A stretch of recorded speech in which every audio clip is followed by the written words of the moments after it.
Hello, hi. I'm Arpit. New poem is there, और it is Hindi poem, और इसका title है जिनसे कभी। जिनसे कभी बातें नहीं थमती थी, जिनसे कभी बातें नहीं थमती थी, आज उनसे बात थम गई। जिनसे कभी मुलाकातें नहीं रुकती थी, आज उनसे मुलाकात रुक गई। जो कभी वादे किया करते थे एक दूजे को, जो कभी वादे किया करते थे एक दूजे को, वो वादे भी आज धुंधले पड़ गए। जो कभी मुस्कुराने की वजह थे, जो कभी मुस्कुराने की वजह थे, आज वही आंसुओं का तराना बन गए। जिनको कभी बाहों में थामे रखने की चाहत थी, जिनको कभी बाहों में थामे रखने की चाहत थी, वो आज दर्द और यादों का समा बन गए। जिनको एक पल देखने से ही राहत मिलती थी कभी, आज उस एक झलक के लिए हम बरसों तरस गए। जिनके रेशमी बालों को छूना एक अलग सा एहसास था, जिनके झुमकों को देखकर प्यार में मैं एक अकेला था।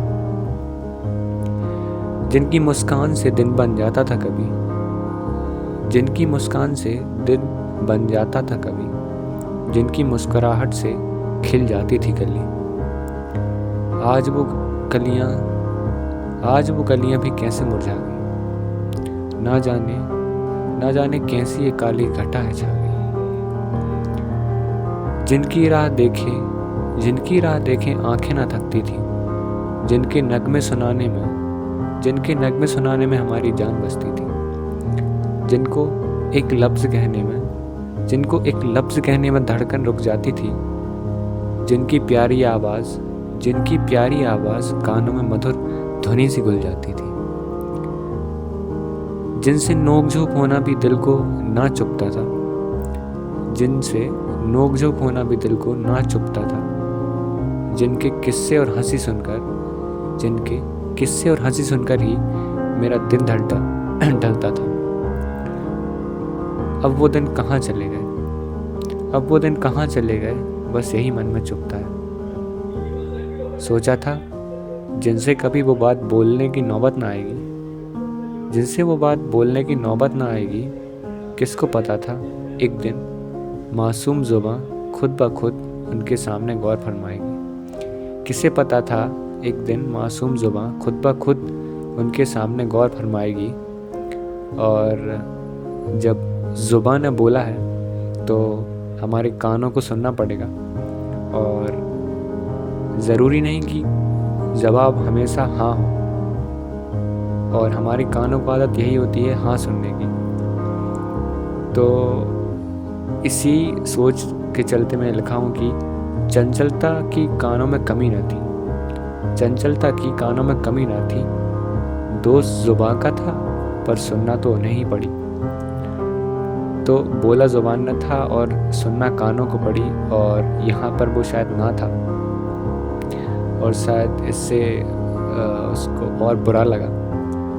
तो अब अगली लाइन है कि जो भी हुआ वो सब शुरू तो इस चंचल मन ने ही किया,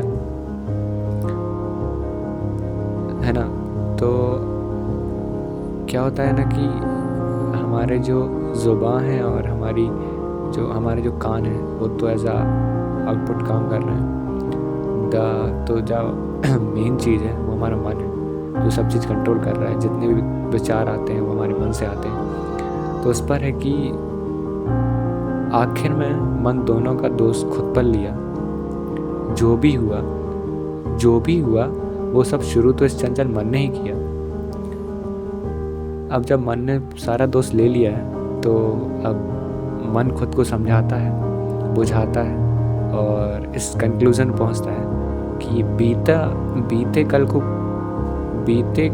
कल को कोसता मन खुद को समझाता है फिर। बीते कल को सोचता मन खुद को समझाता है फिर। भूल जा अब जिनसे कभी और ध्यान दे उस पर जो है अभी। और इस प्रकार मन खुद को समझा लेता है, और जिसे आज की भाषा में कहते हैं मूव ऑन कर जाता है। और पोएम भी ख़त्म होती है।